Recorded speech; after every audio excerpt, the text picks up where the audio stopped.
Bonsoir Serge Barbic, merci d'accorder quelques moments pour répondre à nos questions.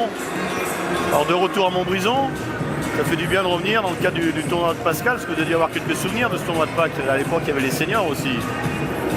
Absolument, je dirais que c'est le miracle de la vie, si vous voulez. J'ai un sentiment d'appartenance qui est très fort en revenant voir les amis comme Patrick Gourbert, Patrick Bernolin, Jean-Marc Boisbieu, Bernard Barieux.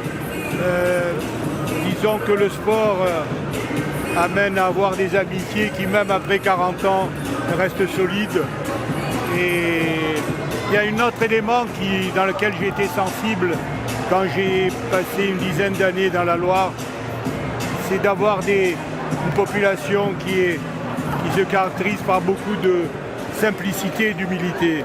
Et franchement, je viens avec beaucoup de plaisir. Ah bah c'est gentil pour tous ces mots. Quel souvenir que vous gardez du tournoi de Pâques à l'époque, quand vous étiez au BCM? Il y a un match particulier Disons que c'est surtout... il ressort surtout les caractéristiques du club, c'est-à-dire les valeurs du club. À l'époque d'André Dubruc, si vous voulez. Donc c'est des racines qui amènent la jeunesse à venir se confronter dans ce tournoi-là. Mais surtout, si vous voulez, cette tradition du club qui reste et qui montre que le basket est lié quand même à ces valeurs du club. C'est ça que je ressens le plus fort. Après, il y a vraiment les performances qu'on voit apparaître au niveau des jeunes. Et là, on voit là maintenant comme le basket a progressé aussi bien au niveau des jeunes qu'au niveau des seniors. Justement, par rapport à votre époque, quand vous étiez sur Montbrison dans les années 70, qu'est-ce qui a pu s'évoluer dans le basket? Le côté athlétique? Voilà. Alors, la grande différence, c'est qu'aujourd'hui, si vous voulez, le basket, si vous voulez, est basé sur des joueurs qui sont athlétiques et qui ont un bagage assez élevé au niveau technique.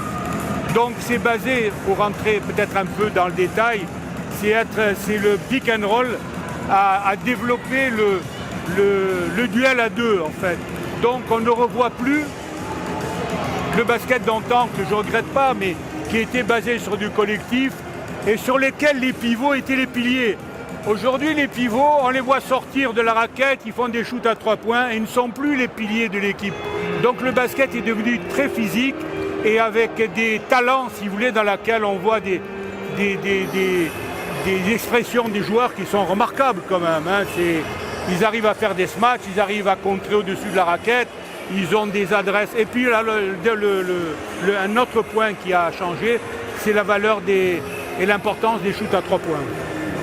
Oui, c'est vrai que la dimension athlétique, il y a plus d'entraînement qu'à l'époque. On est vraiment sur la professionnalisation de plus en plus à tous les niveaux. Absolument. Donc c'est vrai qu'au final, on demande des joueurs de plus en plus complets parce que c'est difficile de se trouver une place sous le cercle maintenant. C'est compliqué par rapport à l'époque. Donc on vous remercie pour le temps que vous avez accordé et puis à bientôt. Je suis très honoré d'avoir été invité pour que je puisse vous parler parce que pour moi, Montbrison, ça reste un souvenir qui m'est très cher. On vous souhaite bonne soirée, merci et à bientôt. C'est bon ?